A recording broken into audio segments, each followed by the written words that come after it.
Inside a suburban bedroom, a teenager opens a standard postal envelope, looking for a single anti-anxiety pill ordered online to help with stress. The pill looks authentic, but it contains no pharmaceutical medication. It's a counterfeit, laced with a Nitazene, a clandestine, lab-made opioid. Within minutes of taking it, the user's respiratory system begins to fail. The danger lies in the concentration. While it takes a visible amount of morphine to kill a human, a fatal dose of a Nitazene is a microscopic speck, roughly the size of a single grain of salt. Because these compounds are so new, standard hospital toxicology screens often fail to detect them. Medical examiners may attribute these deaths to unknown causes, leaving the true scale of the Nitazene crisis hidden from public health data. Lethal opioids now flow through the global mail system, bypassing traditional trafficking routes to reach residential neighborhoods directly. The shift toward these synthetics began thousands of miles away in Afghanistan. When the Taliban returned to power in August 2021, they inherited control over the world's largest opiate supply chain. Shortly after taking control, the new government issued a strict ban on poppy cultivation. Fields that once stretched across the Helmand province were systematically cleared. This map illustrates the scale of the disruption.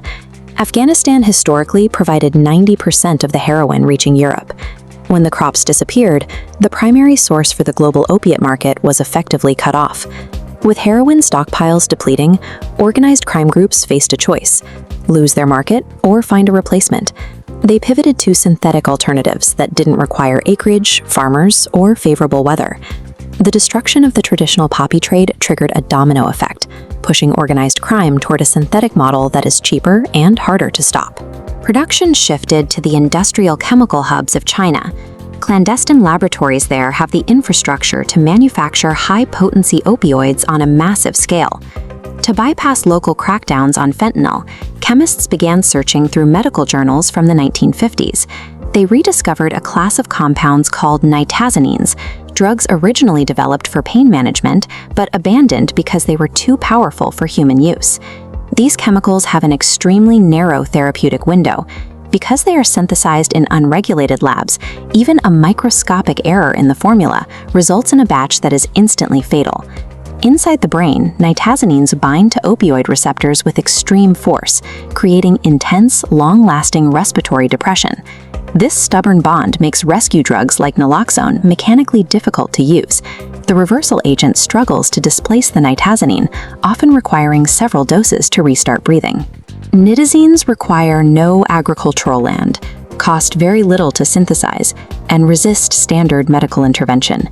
The synthetic trade has flattened the global supply chain.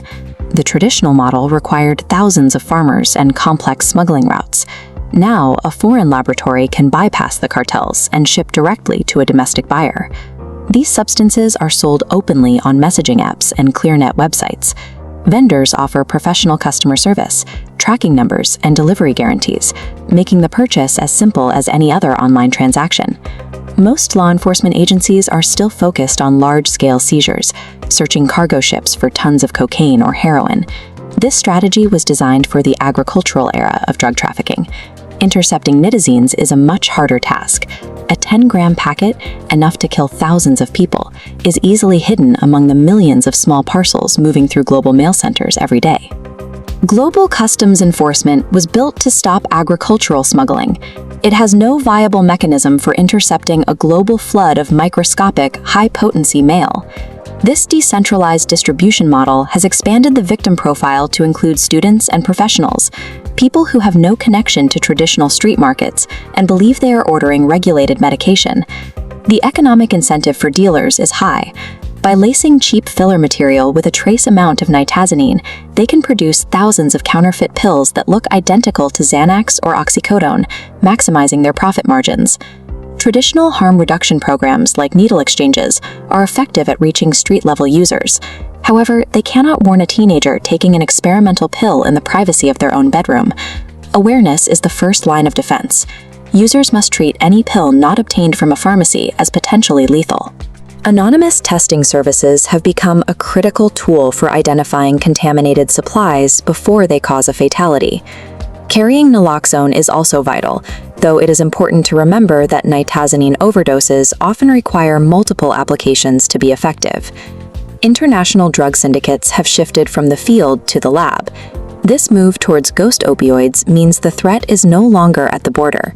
It is already in our mailboxes.